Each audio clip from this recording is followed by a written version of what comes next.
नमः शिवाय। ओम नमः शिवाय। ओम नमः शिवाय। ओम नमः शिवाय। ओम नमः शिवाय। ओम नमः शिवाय।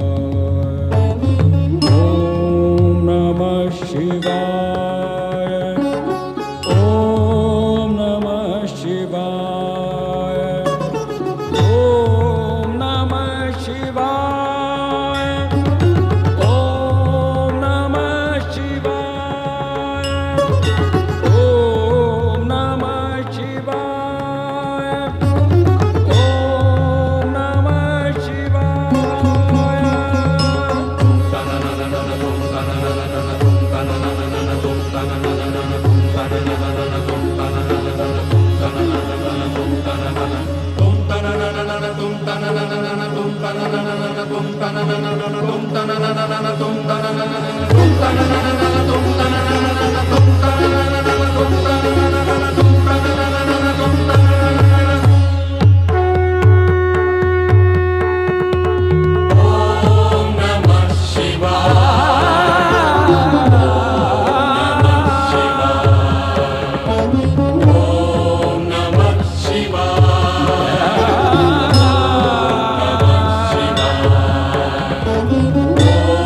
नमः शिवाय।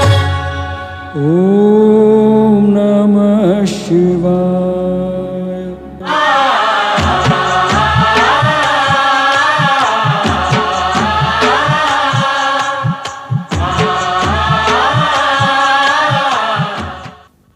मैं ओमकार हूं, तीनों कालों के आकार को अपने व्रत में स्थित रखने वाला ओमकार। अपने निराकार नेत्रों से मैं जगत में घटने वाली गतिविधियों का निरंतर अवलोकन करता हूं। विगत घटनाक्रम में मैंने मनु और शतरूपा का विवाह संपन्न होते देखा। ऋषिगण ने उन्हें आशीर्वाद दिया। ये ही ऋषिगण वीरणी और दक्ष प्रजापति को आशीर्वाद देने भी उपस्थित थे।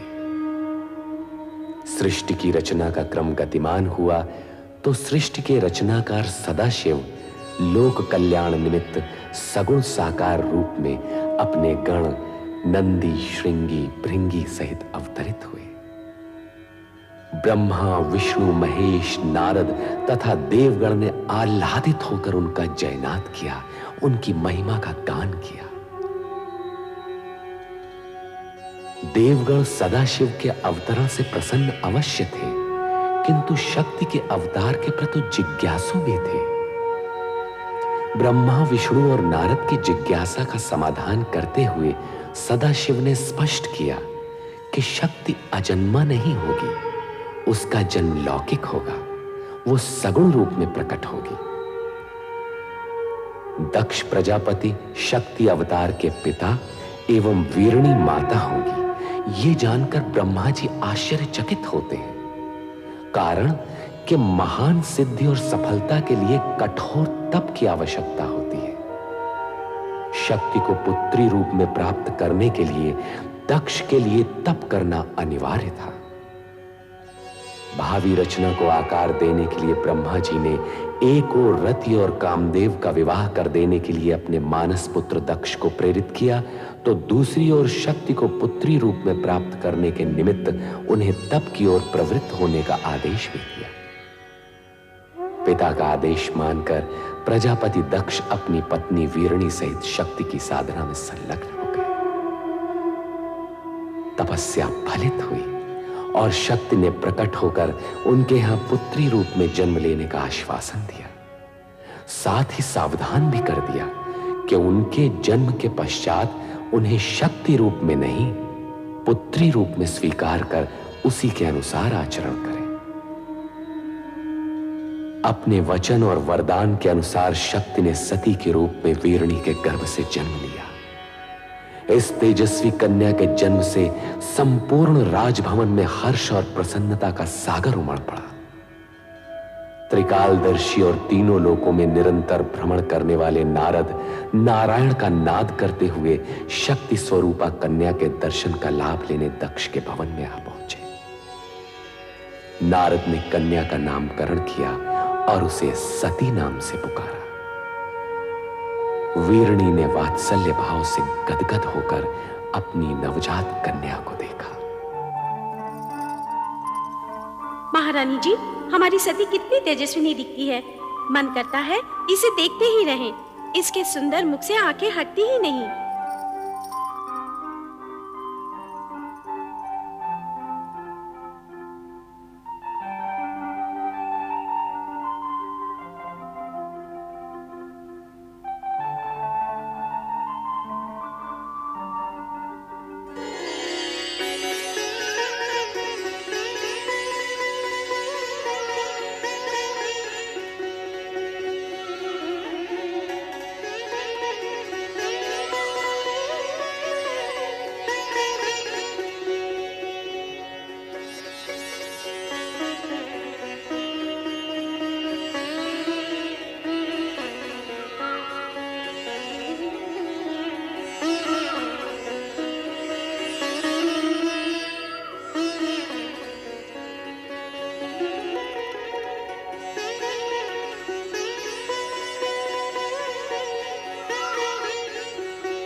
अरे अश्विनी, ये सती कहाँ है? तूने देखा है? नहीं तो पता नहीं कहाँ खोई रहती है आजकल। आओ देखिए कहाँ है। चलो चलो चलो।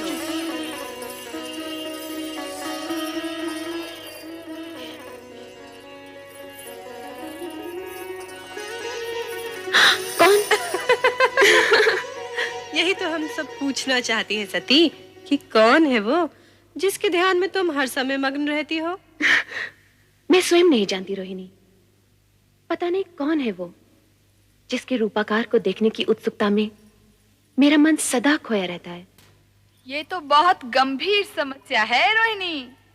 सचमुच गंभीर समस्या है। अरे जब उस पुरुष का ही पता नहीं तो उसका रूपाकार कैसे दिखेगा?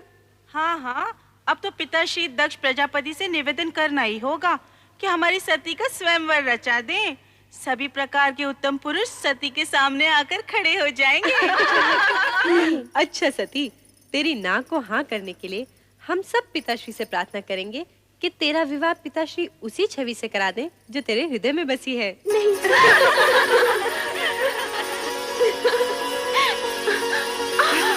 अरे सती, क्या हुआ?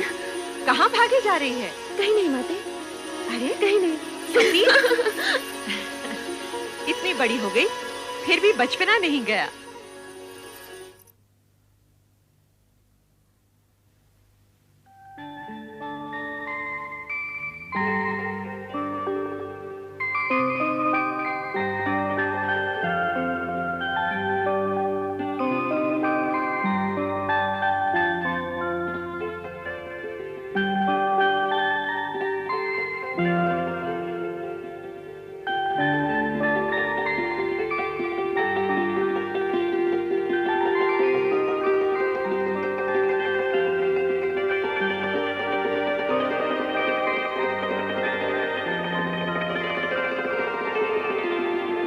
शक्ति तुम? शक्ति नहीं, मैं सती हूँ प्रभु। तुम तो अपने लौकिक नाम रूप की चर्चा करने लगी। सत्य तो यह है कि तुम ही शक्ति हो, अलौकिक शक्ति, शिव शक्ति। आपकी शक्ति आपसे विलग कैसे प्रभु? शक्ति का शिव से विलग होना संभव ही नहीं। जिसे तुम विलग समझ रही हो वो हमारी व्यापकता है, सर्वव्यापकता। शिव कैलाश में और शक्ति सती रूप में पृथ्वी पर दक्ष के घर, ये कैसी व्यापकता है प्रभु? जगत में सत्य की प्रतिष्ठा के निमित्त इस व्यापकता की आवश्यकता है प्रिय। कारण कि सत्य से कल्याणकारी अर्थात शिव रूप जन्म लेता है। इसका ज्ञान मुझे है प्रभु कि सत्य ही शिव का आधार है। हाँ प्रिय, सत्य और शिव से पुनः सुंदर की उत्पत्ति होती है। कारण कि सत्य कभी अशिव अथवा असुंदर नहीं होता। प्रभु, ये ज्ञान भी मुझे है कि आपका सत्यम शिवम सुंदरम रूप ही जगत में व्याप्त है। इसका मूल आधार तो तुम ही हो देवी। मैं? यदि शक्ति न होती तो सत्य स्थिर न होता। शक्ति के कारण ही सत्य की रक्षा होती है, शिवम प्रशस्त होता है और सुंदरम व्यापक होता है। प्रभु, आपने तो सत्यम शिवम सुंदरम का संपूर्ण श्रेय शक्ति को अर्थात मुझे ही दे डाला। सत्य भी यही है। सती या शक्ति से रहित शिव शून्य है। ये भी तो सत्य है प्रभु कि शिव से रहित शक्ति का अस्तित्व भी शून्य है। दोनों एक दूसरे के पूरक हैं, दोनों में सापेक्षिक संबंध हैं। स्थिति ऐसी है तो फिर ये अपूर्णता क्यों? अपूर्णता कैसी प्रिय?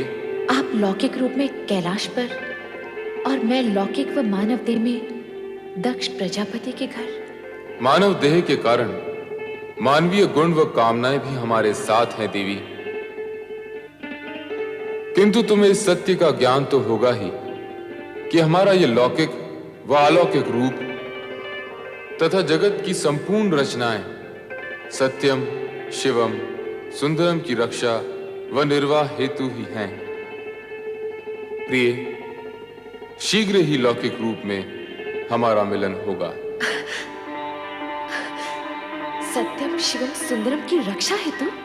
हाँ देवी, हमारे मिलन हेतु पंचाक्षरी मंत्र का जाप तुम्हारा आधार होगा।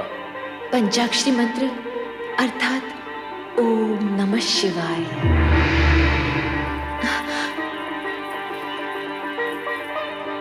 ओम नमः शिवाय।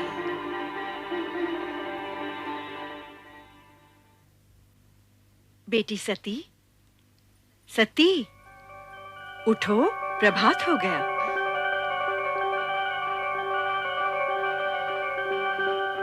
ओम नमः शिवाय।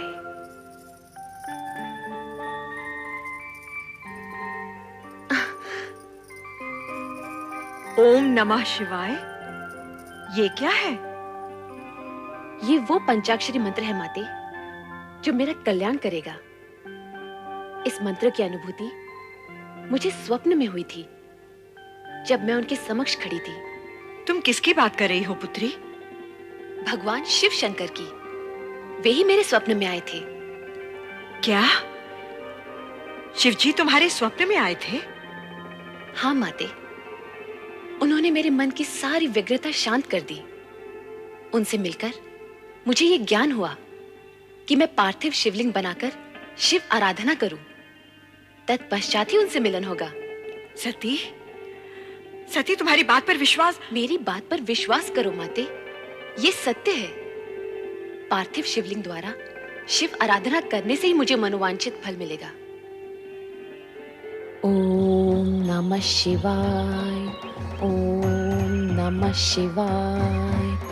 ओम नमः शिवाय।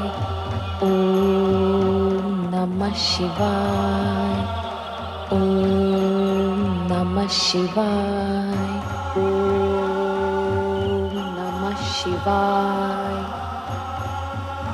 ओम नमः शिवाय। ओम नमः शिवाय। ओम नमः शिवाय। ओम नमः शिवाय। ओम नमः शिवाय। ओम नमः शिवाय, ओम नमः शिवाय, ओम नमः शिवाय, ओम नमः शिवाय, ओम नमः शिवाय, ओम नमः शिवाय, ओम नमः शिवाय, ओम नमः शिवाय, ओम नमः शिवाय, ओम नमः शिवाय, ओम नमः शिवाय, ओम नमः शिवाय, ओम नमः शिवाय, ओम नमः शिवाय, ओम नमः शिवाय, ओम नमः शिवाय, ओम नमः शिवाय, ओम नमः शिवाय, ओम नमः शिवाय।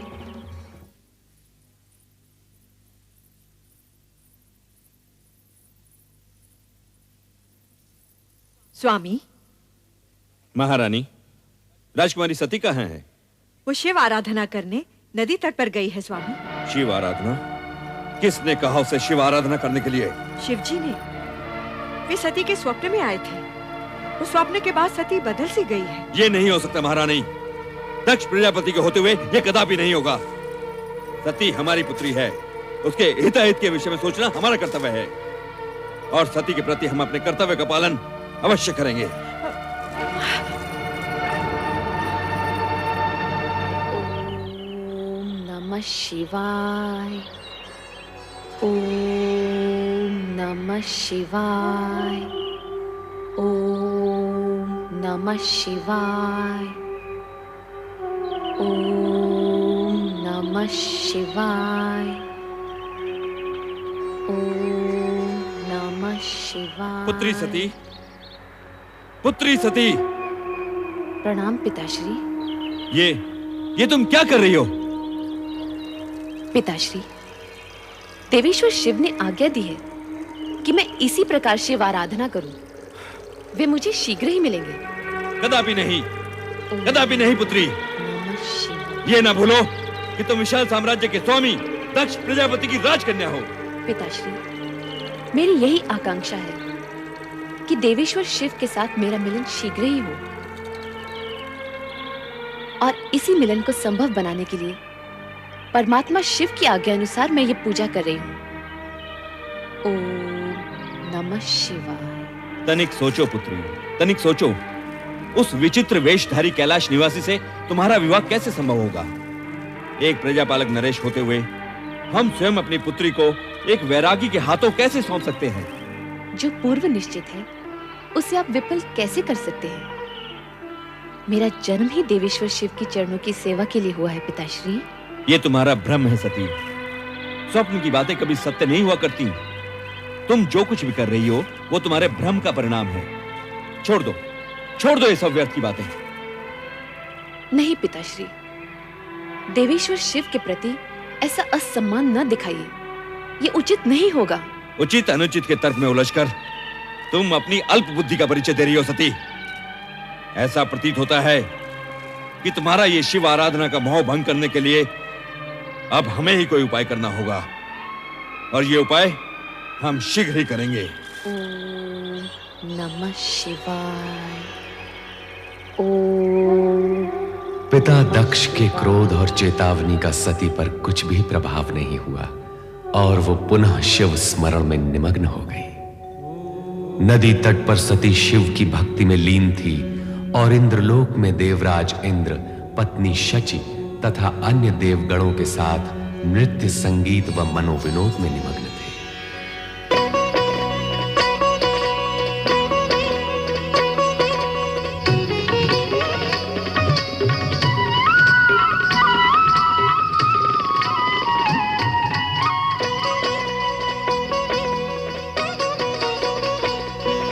छन छन छन छन पायल छन के खन खन खन खन गंग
देवर्षि नारायण नारायण नारायण नारायण नारायण। देवर्षि नारद।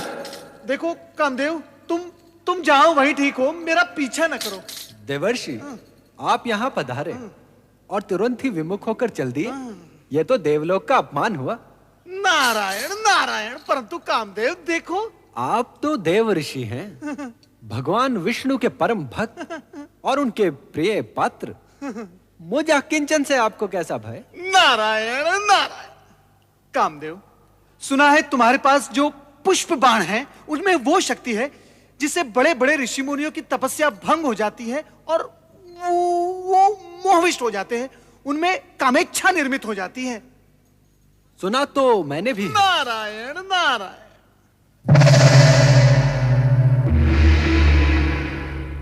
किंतु मैं पुष्प बाण की इस शक्ति को देखना भी चाहता हूँ। हाँ। किसी सुपात्र पर इसका प्रयोग करना चाहता हूँ। हाँ?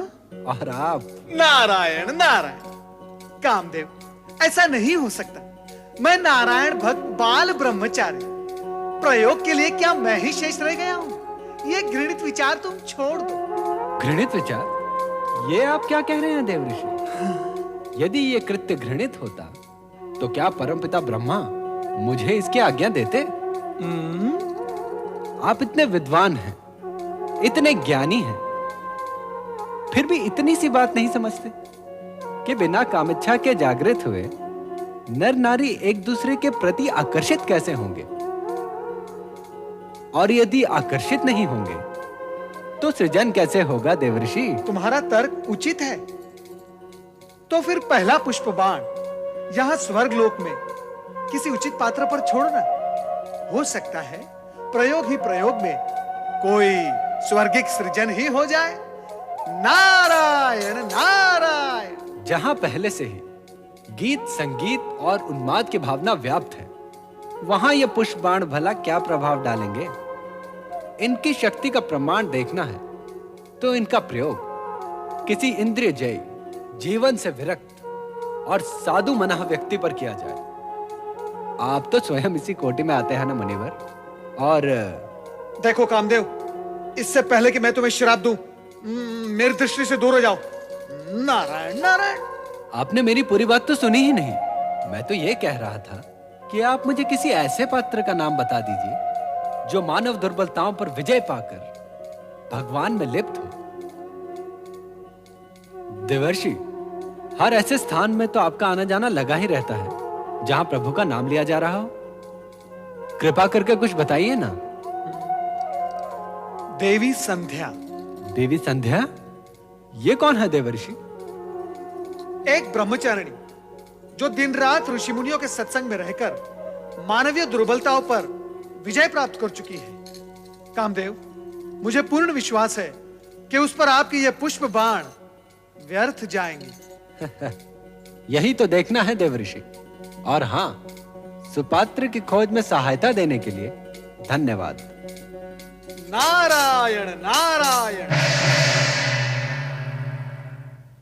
ब्रह्मचारिणी संध्या।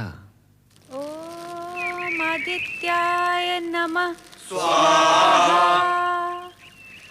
ओम आदित्याय नमः स्वाहा।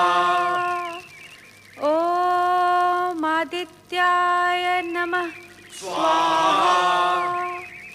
ओम वैश्वनराय नमः स्वाहा।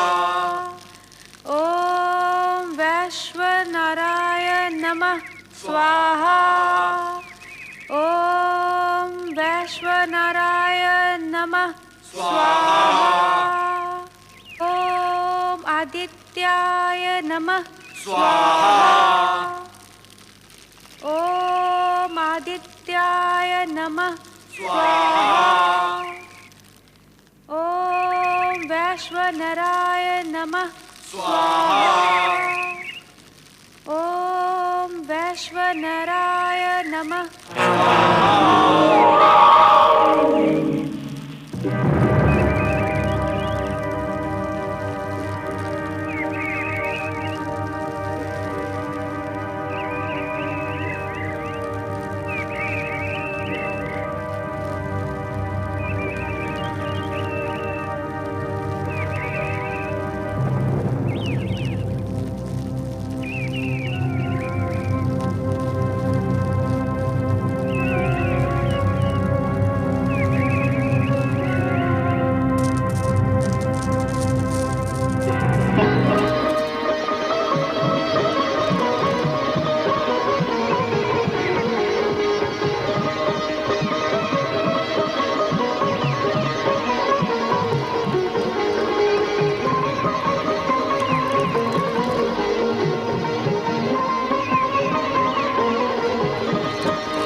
देवी, देवी संध्या, सुनिए देवी संध्या।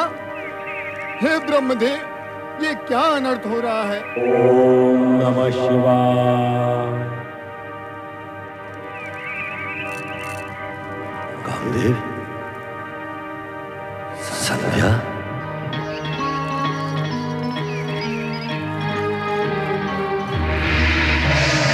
कामदेव,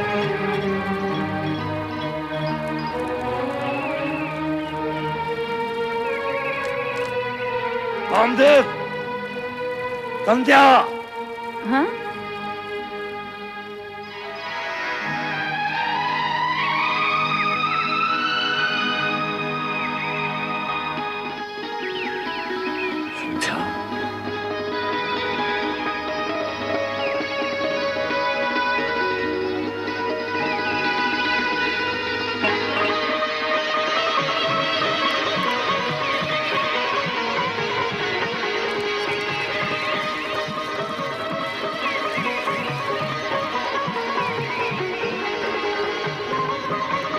हे भगवान शिव, ये क्या अनर्थ हो रहा है?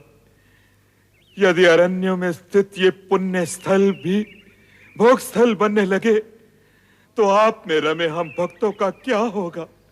इस संसार का क्या होगा? हे प्रभु, हमारी रक्षा कीजिए। रक्षा कीजिए प्रभु, रक्षा कीजिए प्रभु, रक्षा कीजिए। हे प्रभु, रक्षा कीजिए, रक्षा कीजिए।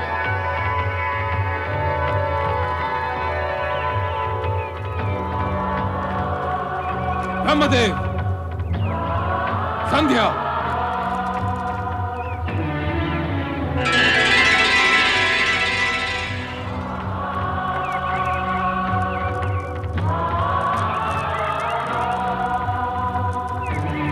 ब्रह्मदेव, सृष्टि रचना के साथ साथ धर्म, नीति, सदाचार आदि का प्रचार तथा उनके नियम पालन के लिए प्रेरणा देना भी आपका ही उत्तरदायित्व है। हमें खेद है, आपके मानस पुत्र कामदेव ने तो इस पावन वातावरण को कलुषित करने का प्रयास किया ही। आप स्वयं भी अपनी मर्यादा, अपने स्थान और अपने उत्तरदायित्व को भुलाकर इस निर्लज कृत्य में लीन हो गए। और देवी संध्या, तुम्हारा चरित्र तो न जाने कितनों के लिए आदर्श रहा है। सुनते थे पाषाण भले ही पिघल जाए, किंतु देवी संध्या के ब्रह्मचार्य कवच को भेद कर एक कामदेव तो क्या, यदि 100 भी प्रयास करें तो टिका नहीं सकते। किंतु तुम्हारा भी क्या दोष? जब शिष्टा ही डगमगाने लगे तो अनर्थ होना तो अवश्य संभावी है। हे देवाधिदेव सदाशिव, मैं अपनी भूल को स्वीकार करता हूं। अपने मानस पुत्र मनमथ मनोज के प्रमाद का अवलोकन करने में मैं ऐसा खो गया कि स्वयं को ही भूल गया। मैं अपने कृत्य पर लज्जित हूं और आपसे क्षमा याचना करता हूं।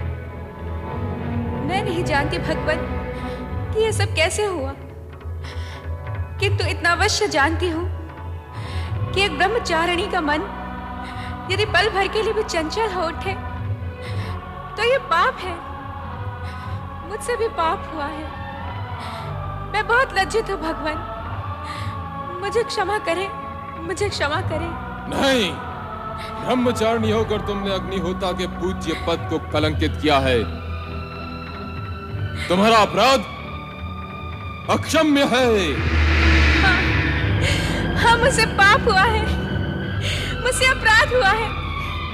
मैं कलंकिनी हूँ, मैं क्षमा के योग्य नहीं हूँ।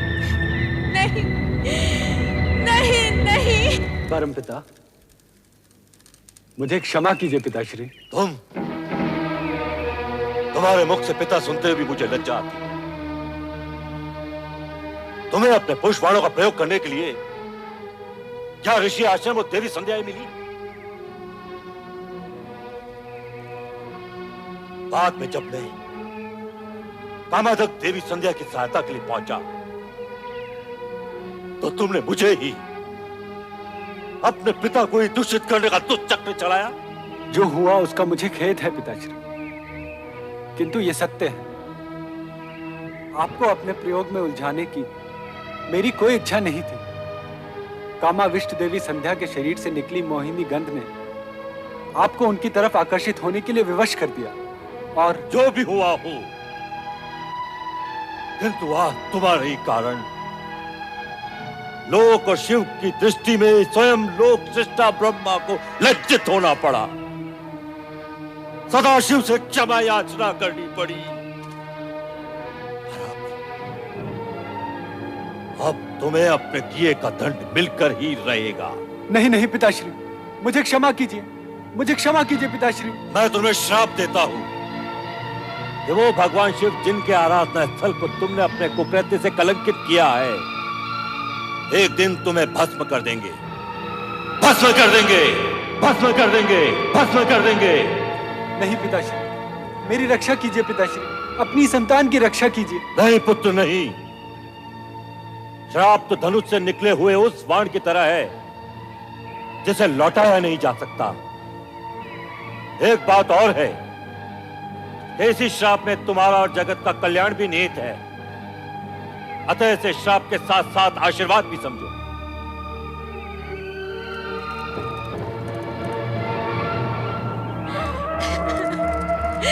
मैं पापी हूँ, मैं अपराधी हूँ, मैं पापी हूँ, मैं कलंकिनी हूँ, मैं कलंकिनी हूँ, मैं कलंकिनी हूँ, मैं कलंकिनी हूँ, मैं कलंकिनी हूँ, मैं कलंकिनी हूँ, मैं कलंकिनी हूँ, मैं कलंकिनी हूँ, मैं पापिन हूँ, मैं पापिन हूँ, मैं पापिन हूँ, मैं कलंकिनी हूँ।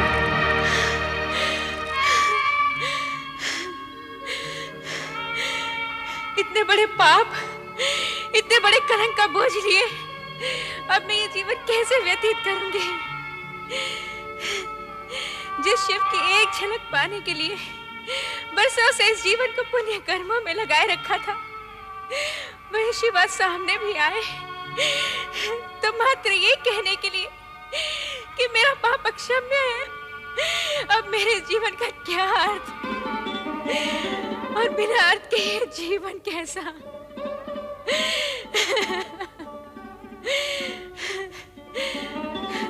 तो आज मैं इस जीवन का अंत ही किए देती हूँ। ठहरो देवी संध्या, इस तरह स्वयं को समाप्त करने का तुम्हें कोई अधिकार नहीं। तुम ब्रह्मदेव की मानस पुत्री हो, तुम अपनी भूल का प्रायश्चित भी वैसे ही करोगी जैसे ब्रह्मा जी चाहेंगे। ओम नमः शिवाय, ओम नमः शिवाय, ओम नमः शिवाय, ओम नमः शिवाय, ओम नमः शिवाय, ओम नमः शिवाय। ब्रह्मा जी, ऋषि श्रेष्ठ वशिष्ठ, प्रणाम देव। सृजनकर्ता ब्रह्मा जी, मेरे आश्रम में पदार्पण करके आपने मुझे कृतार्थ किया। आसन ग्रहण करके जलपान करे देव।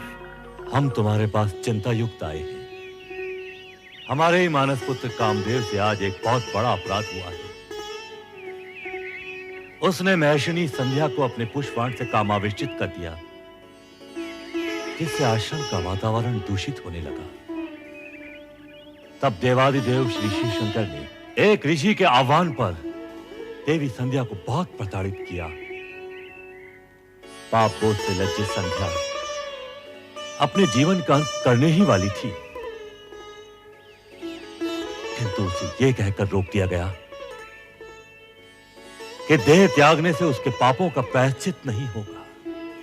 आपकी बातों से ऐसा लगता है सृजनहार कि देवी संध्या ने ये भूल जानबूझकर नहीं की।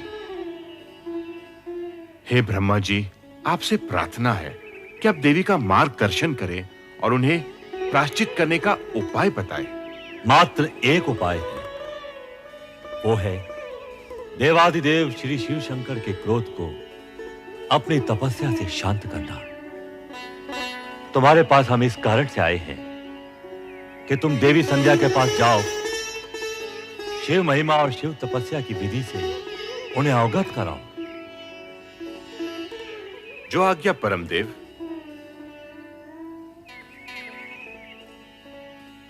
किंतु संध्या इस समय होगी कहां? संध्या अपने आश्रम के पास वाले वन में एक पर्वत पर बैठकर अश्रु बहा रही होगी।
नमः शिवाय।